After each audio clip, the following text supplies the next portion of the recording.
دنیا میں گھریلو کام کاج کرنے والے نوکر اور نوکرانیوں کی تعداد 27 ملین سے متجاوز ہے۔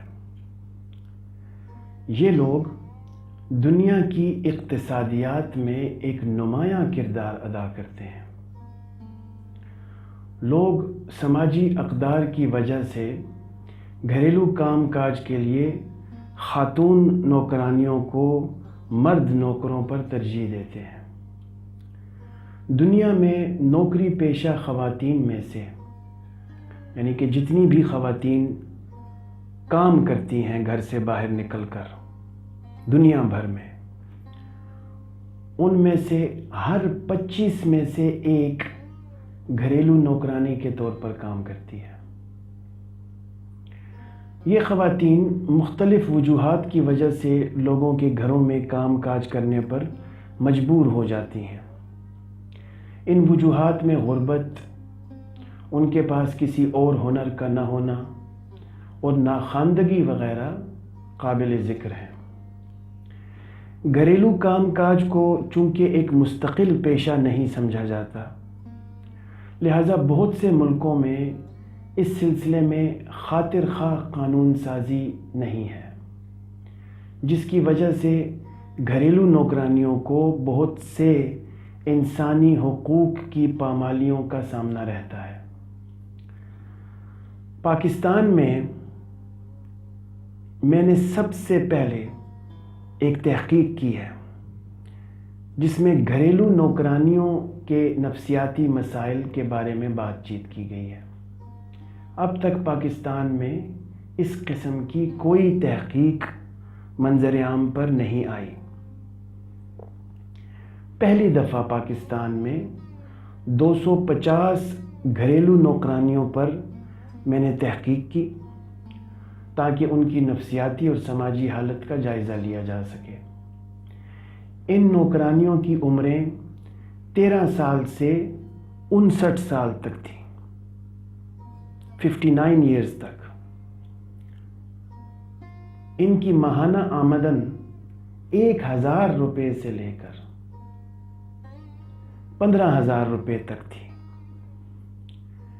ان میں سے صرف 50 یعنی 250 کل نوکرانیوں پر تحقیق ہوئی، ان میں سے صرف 50 صرف ایک گھر میں کام کرتی تھی، جبکہ 200 نوکرانیاں ایک سے زیادہ گھروں میں کام کاج کر کے پیسہ کماتی تھیں۔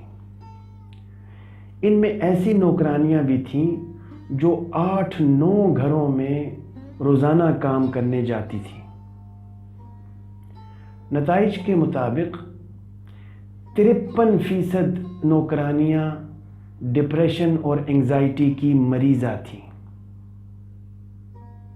53% ہاؤس میڈز ڈپریشن اور انگزائٹی کی مریضہ تھیں۔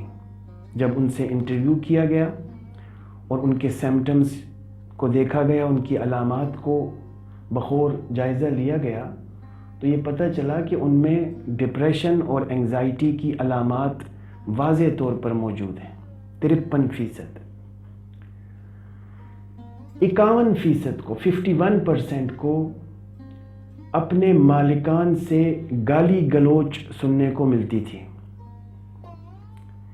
21% نوکرانیوں کو اپنے مالکان سے مار پیٹ بھی ملتی تھی۔ 52% نوکرانیوں کو اپنے مالکان سے جذباتی طور پر بے عزت ہونے کا تجربہ تھا، ایموشنل ایبیوز 52%۔ اور 28% نوکرانیوں کو اپنے مالکان کی طرف سے جنسی طور پر ہراساں ہونے کا تجربہ بھی تھا، سیکشول ہراسمنٹ 28%۔ نوکرانیوں کے مطابق جب انہیں اپنے مالکان کی طرف سے اس قسم کے منفی تجربات ہوتے تو وہ اس گھر میں کام چھوڑ دیتی اور دوسرے گھروں میں کام تلاش کرتی۔